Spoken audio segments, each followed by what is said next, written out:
السلام علیکم، آپ دیکھ رہے ہیں ریئلٹی ناؤ، میں ہوں علی سرور۔ سب سے پہلے لاکھوں کروڑوں اور درود و اسلام حضور اکرم صلی اللہ علیہ وآلہ وسلم کی ذات اقدس پر۔ تین خبریں جی آج کے اس بلاگ میں۔ ایک خبر ہے کے پی کے گورنر فیصل کریم کنڈی کے حوالے سے، انہوں نے ایسا کیا کہہ دیا کہ خبر بن گئی۔ اور دوسری خبر ہے کراچی کے ایک پوش علاقے میں ریسٹورنٹ کی، جس میں ایک شخص کھانا کھانے جاتا ہے اور اس کو یہ کہہ کے باہر نکال دیا جاتا ہے کہ جناب آپ نے شلوار قمیض پہنا ہوا ہے، وہ کہ صاف ستھرا ہے، صحیح ہے، لیکن یہ چیپ ڈریس ہے، قومی لباس شلوار قمیض یہ چیپ ڈریس ہے، اور باہر نکال دیا اس کو اس ریسٹورنٹ سے۔ اور پھر وہ خیر کہانی سناتا ہوں آگے، وہ شخص کنزیومر کورٹ چلا گیا۔ مطلب قومی زبان کے ساتھ جو سلوک ہے وہ تو ہم دیکھ ہی رہے ہیں پچھلے 75-76 سالوں سے، قومی لباس کے ساتھ بھی۔ اور اس نے یہ کہا کہ یہ ایلیٹ کلاس کا ریسٹورنٹ ہے۔ بھئی ایلیٹ کلاس کے پاکستانی نہیں ہے؟ اگر ایلیٹ کلاس پاکستانی ہے تو قومی لباس کو تو وہ بھی، ان کو بھی عزت دینی چاہیے۔ یہ فخر کا مقام ہے ہمارا۔ کرتا پاجامہ پہنا ہوتا چلو پھر بھی ہم کہتے تعصب برت لیا تم نے۔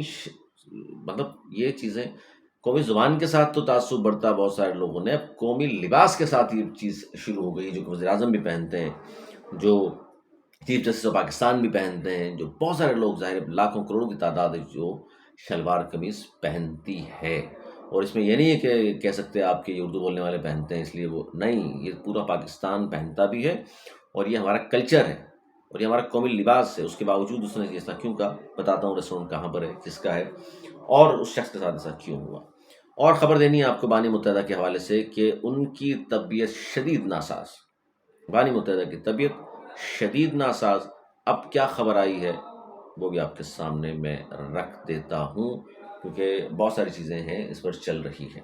چلیں جی پہلے آغاز کرتے ہیں۔ فیصل کریم کنڈی گورنر کے پی کے، پاکستان پیپلز پارٹی سے آپ کا تعلق، ایک ٹی وی پروگرام میں بیٹھے ہوئے تھے اس وقت۔ وہاں 21 جولائی کو سینٹ کے الیکشن ہیں، بڑی مشکل سے سینٹ کے الیکشن ہو رہے ہیں کے پی کے میں۔ سینٹ الیکشن کے پی کے میں نہیں ہوئے تھے، اس کے بغیر ہی سینٹ بھی چل رہا تھا، قومی اسمبلی بھی چل رہی تھی، سب کچھ چل رہا تھا، کوئی فرق نہیں لگتا پڑ رہا تھا۔ حالانکہ 3 صوبوں میں الیکشن ہوئے، ایک میں کیوں نہیں ہوئی، سوال نشان تو بدستور موجود رہے گا۔ خیر اس کی کہانی پس پردہ بہت لمبی ہے۔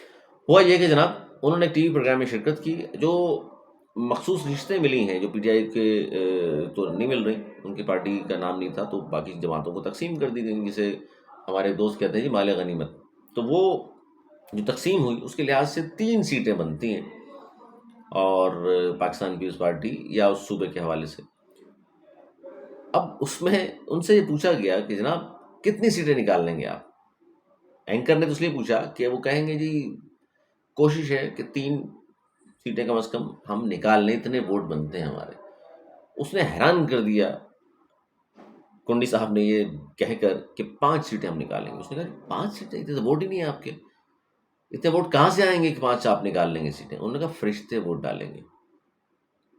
یہ ریکارڈ بیان ہے ان کا، ٹویٹر پہ بڑا شیئر ہو رہا ہے، دیکھ لیجئے گا آپ بھی۔ حیرت انگیز ہے جناب، مطلب کھلے ڈلے الفاظ میں اب ہر شخص بات کر رہا ہے کہ جی فرشتے ووٹ ڈال دیں گے۔ ہمیں حاصل وزنجو صاحب یاد آ گئے، وہ بھی جب ہار گئے تھے سینٹ میں الیکشن تو انہوں نے بھی اشارہ کیا تھا فرشتوں نے ہروا دیا، ان کو ہروا دیا فرشتوں نے، ان کو جتا دیں گے یا 5 سیٹیں دلا دیں گے پاکستان پیپلز پارٹی کو کے پی کے میں۔ اور جس طرح یوسف رضا گیلانی صاحب کے بارے میں کہا گیا تھا فرشتوں نے ووٹ دے دیا اور وہ جیت کر سینٹ کے چیئرمین بن گئے۔ تو یہ کلچر کیا ہے؟ یہ مطلب ایک طرف آپ کہتے ہیں جی جمہوری نظام، پھر وزیر دفاع کھڑا ہو کہہ دیتے ہیں ہائبرڈ نظام۔ ارے یار عجیب سی بات کر رہے ہیں، پھر اگلے دن اس سے بھی بڑا بیان دے دیتے ہیں وزیر دفاع کی یہ ہائبرڈ نظام تو ہے ہی، اس ہائبرڈ نظام کے پرنسپل سیکرٹری نواز شریف ہیں۔ مطلب پھر جمہوریت کیا ہوئی؟ کیا پاکستان میں ان جو سسٹمز کی بات میں کر رہا ہوں کیا گنجائش ہے یا نہیں ہے؟ پاکستان کا آئین تو موجود ہے نا، پاکستان کا آئین اور قانون کے تحت چلائیں آپ، بہترین ملک چلے گا۔ اگر اس پہ چلاتے رہیں گے تو چلتا رہے گا، ورنہ پھر پٹی سدھر جائے گا، پھر روتے پھرتے ہیں سیاستدان، موقع خود فراہم کرتے ہیں، غلطیاں خود کرتے ہیں، کرپٹ یہ سارے سیاستدان ہیں، کسی ایک کو بھی آپ یہ نہیں کہہ سکتے کہ یہ سیاستدان بہت اچھا ہے جی اس نے بڑا کام کیا۔ عمران خان کرپشن کے الزامات پہ بند ہے، میاں صاحب پہ کرپشن کے الزامات، زرداری صاحب پہ کرپشن کے الزامات، بھائی کس کی بات کریں پھر آپ؟ مولانا فضل الرحمان صاحب ایک زمانے میں ان پہ الزام، پتہ نہیں کیا کیا ڈیزل، پتہ نہیں کیا کچھ کہتے رہے لوگ۔ اچھا انہیں عدالتوں میں سزا بھی ہو جاتی ہے، عدالتوں میں ثابت بھی ہو جاتا ہے، پھر وہی عدالتیں اس کو بری بھی کر دیتی ہیں، وہ عدالتیں کہتی ہیں نہیں جی کچھ نہیں۔ تو یہ اور دنیا میں کہیں اور بھی ہوتا ہے کیسا؟ اچھا ایک ریسٹورنٹ کی بات کر لوں، فیز 8 میں ایک ریسٹورنٹ ہے، اور وہاں ایک صاحب گئے کھانا کھانے کے لیے۔ قومی لباس انہوں نے زیب بدن کیا ہوا تھا، اور جب وہ پہنچے اندر گئے تو ویٹر نے سب سے پہلے ان کو کہا کہ جناب آپ، انہوں نے کہا جی مینیو لے آئیے، انہوں نے کہا جی مینیو شینیو نہیں، آپ تو یہ بتائیے کہ یہ کیا لباس آپ نے پہنا ہوا ہے۔ اس نے کہا جی کیا ہو میرا لباس کو، کہ خراب ہے، گندا ہے کیا؟ نہیں، صاف ستھرا ہے، لیکن یہ ہمارے یہاں اس لباس میں آپ بیٹھ کے کھانا نہیں کھا سکتے۔ اس نے کہا جی مطلب میں کسی غیر ملک میں ہوں کیا؟ یہ ہمارا قومی لباس ہے، پاکستان میں موجود ہوں، پاکستان کے سب سے بڑے شہر میں موجود ہوں، پوش ایریا میں موجود ہوں۔ جب بحث و مباحثہ ہوا اور اس نے باہر نکلنے سے انکار کیا شخص نے کہ آپ مینیو دیں، میں کھانا، وہ اپنے مینیجر کو لے آئے، مینیجر صاحب تشریف لائے، اور مینیجر صاحب نے ان شخصیت کو کہا کہ جناب یہ جو ڈریس آپ نے پہنا وہ چیپ لباس ہے، قومی لباس کو، جو یہ جو خبریں چل رہی ہیں اس کے مطابق میں بتا رہا ہوں کہ وہ کہہ رہے ہیں چیپ لباس ہے آپ کا، یعنی کہ پاکستان میں جو قومی لباس ہے اس کے بارے میں کوئی یہ شخص، اور کہنے والا بھی پاکستانی ہو، یہ کہے کہ چیپ لباس ہے، تو یار اس کا کیا کیا جائے؟ اس کو اٹھا کے باہر نہ پھینک دیا جائے؟ مطلب قومی لباس کو چیپ لباس کہہ رہے ہیں آپ۔ اس کو کھانا نہیں دیا اور اس کو ریسٹورینٹ سے باہر نکال دیا۔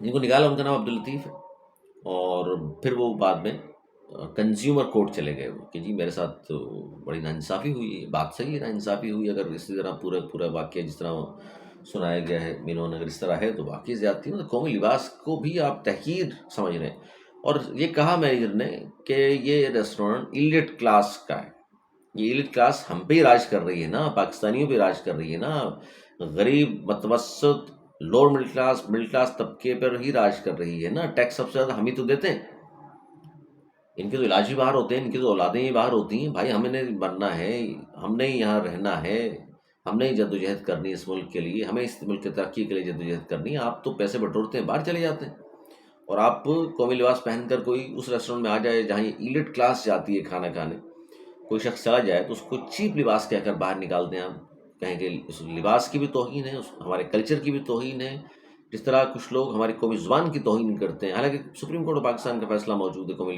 قومی زبان کے حوالے سے، لیکن آج تک اس کے ساتھ جو ناروا سلوک ہے یہ مسلسل کرتے چلے آ رہے ہیں۔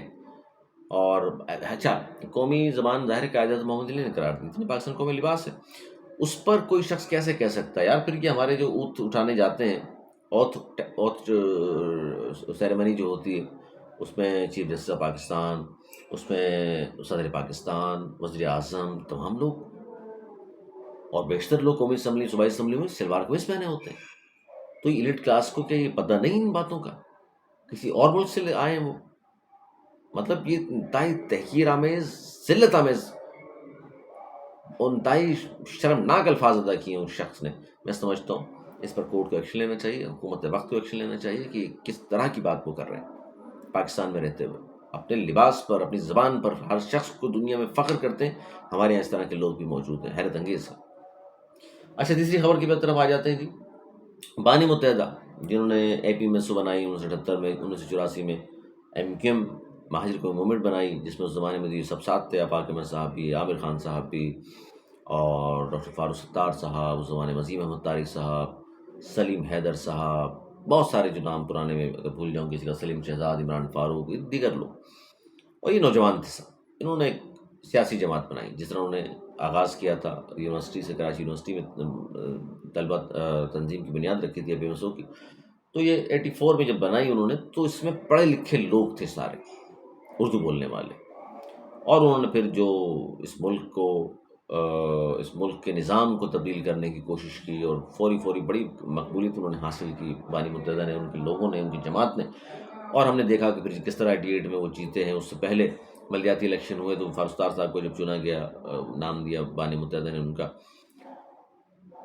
تو تھرتھلی مچ گئی تھی پورے پاکستان میں کہ یار یہ پڑھے لکھے نوجوان انتہائی کنور لڑکے سندھ اسمبلی، قومی اسمبلی سینٹ میں جب پہنچے تو وڈیروں کی، چودھریوں کی چیخیں سنائی دیتی تھیں کہ یار یہ کون لوگ آ گئے جو آئین بھی جانتے ہیں، جو قانون بھی جانتے ہیں، جو بات کرنے کا ہنر بھی جانتے ہیں، اور ایک تمام لوگوں کے پاس جس سے بھی وہ بات کرتے تھے سب ایک ہی بات کیا کرتے تھے، الگ الگ بیانات نہیں ہوتے تھے، کسی سبجیکٹ پہ ان سے بات کرتے تھے جب وہ، سب کی ایک زبان ہوتی تھی، یہ جو بانی متحدہ نے کہہ دیا وہی ہر شخص دہرا رہا ہوتا۔ اچھا، ان کی ٹریننگ تھی سب کی نا، وہ نظریے کے ساتھ جڑے ہوئے تھے۔ تو بہرحال پھر سب نے دیکھا پھر آپریشن ہوئے 2-3 ان کے خلاف، اور پھر مشرف دور میں پھر وہ برسر اقتدار ایم کیو ایم، وہاں سے بگاڑ شروع ہوا بیسیکلی، چائنا کٹنگ واٹنگ یہ سارے سلسلے ان کے ساتھ آئے، ان کا گورنر آیا ارشد الباغ صاحب، ان سب کو ظاہر لانے والے تو وہی تھے. آج بیشک آپ کوئی انکار کرتا رہے، اس حقیقت سے انکار تو نہیں کیا جا سکتا، یہ سب لوگوں کو چانس کس نے دیا. تو ان کی بارے میں خبر تھی، بڑا سوشل میڈیا پر بہت زیادہ گردش کر رہی ہیں ان کی تصویریں بھی، جس میں وہ کسی ہاسپٹل میں لندن کے ایڈمٹ ہیں، اور خون ان کو چڑھایا جا رہا ہے، اور طبیعت بڑی ناساز، ڈاکٹری رپورٹ موجود جس میں وہ کہا جا رہا ہے کہ جی شدید ڈپریشن میں. ایک تو 22 اگست 2016 کے بعد ظاہر ہے ان کے لوگوں نے ان کو چھوڑ دیا، یہ بھی ڈپریشن یقیناً ہوگا، کیونکہ آج تک کسی پاکستان، کیا میں سمجھتا ہوں دنیا کی تاریخ میں کوئی ایسی مثال نہیں ملتی کہ ان کے جس نے پارٹی بنائی ہے اس کو چھوڑ کے لوگ الگ ہو گئے ہوں بعد میں فائدے وائدے اٹھا کے. تو یہ ڈپریشن، پھر کیسز بہت زیادہ ہیں ان کے اوپر، جو لندن کی جائیداد پراپرٹی اور ساری چیزیں، تو وہ بھی ڈپریشن یقیناً ہوگا. ڈاکٹر نے بھی کہا ہے شدید ڈپریشن میں وہ، اور شدید علالت ہے ان کی. اس حوالے سے بہت زیادہ سوشل میڈیا پہ خبریں چل رہی ہیں، بہت سارے لوگوں نے بلاگس بھی اس پر کیے ہیں. تو اس کے لیے وہ کہہ رہے ہیں کہ دعا کیجیے اور ان کی طبیعت بحالی، دراز عمر، اس سارے کی باتیں سوشل میڈیا پر آپ بھی دیکھ رہے ہیں، ہم بھی دیکھ رہے ہیں. تو بہت سارے لوگ انتظار میں ہیں کسی بڑی خبر کا، سمجھ رہے ہیں آپ. تو بہرحال جی یہ میں نے کہا ضرور آپ تک پہنچاؤں، اور یہ ان کے اپنے ٹویٹر ہینڈلر جو ہیں قاسم علی رضا یا مصطفیٰ زبادی وغیرہ، سارے سوشل میڈیا پر بھرا ہوا ہے، انہوں نے ان کی جانب سے دعاؤں کی اور ساری چیزیں بیان کر رہے ہیں. وہ ڈپریشن بھی ہے ان کو، مقدمات بہت زیادہ، گھریلو ان کے مسئلے مسائل بہت زیادہ، پارٹی ان کے ہاتھ سے جو گئی، وہ تمام چیزوں کو دیکھتے ہوئے ظاہر اور یقیناً ہوں گے ڈپریشن میں. تو میں نے کہا یہ خبر بھی آپ سے جاتے جاتے ہم شیئر کریں اور بتائیں آپ کو. لیکن ساتھ ساتھ جو 2 خبریں میں نے شیئر کی، ایک فضل کریم کنڈی صاحب کی، اور دوسری وہ شہری کے ساتھ شلوار قمیض پہننے پر جو چیپ کہا، اور اس کو اس ڈریس کو اس نے پسند نہیں کیا اور باہر نکال دیا اس کو، کسی بھی طور پر قابل قبول نہیں ہے. اپنے بات خیال رکھیے گا. مزید جیسے اپڈیٹس مسلسل مختلف خبریں ہمارے پاس سیاسی آ رہی ہوتی ہیں، اس پر بھی مجھے بات کرنی ہے. آفاق احمد صاحب کے حوالے سے بھی ایک نیوز میرے پاس موجود ہے، لیکن 12 منٹ سے زیادہ کا ولاگ ہو گیا. انشاءاللہ پھر آپ سے ملاقات ہوگی. لیکن جاتے جاتے آپ سے ہوگی ریکویسٹ کہ اگر ابھی تک آپ نے میرا چینل کو سبسکرائب نہیں کیا تو پلیز سبسکرائب کر لیجئے، بیل آئیکن پہ ضرور پریس کر دیجیے گا، تاکہ جو بھی نئی آنے والی ویڈیو ہے وہ آپ تک بر وقت پہنچ بھی جائے، تاکہ اس سے آپ کو آگاہی بھی مل جائے. آپ نے بہت خیال رکھیے گا. مجھے دی اجازت، مولانا اقبال.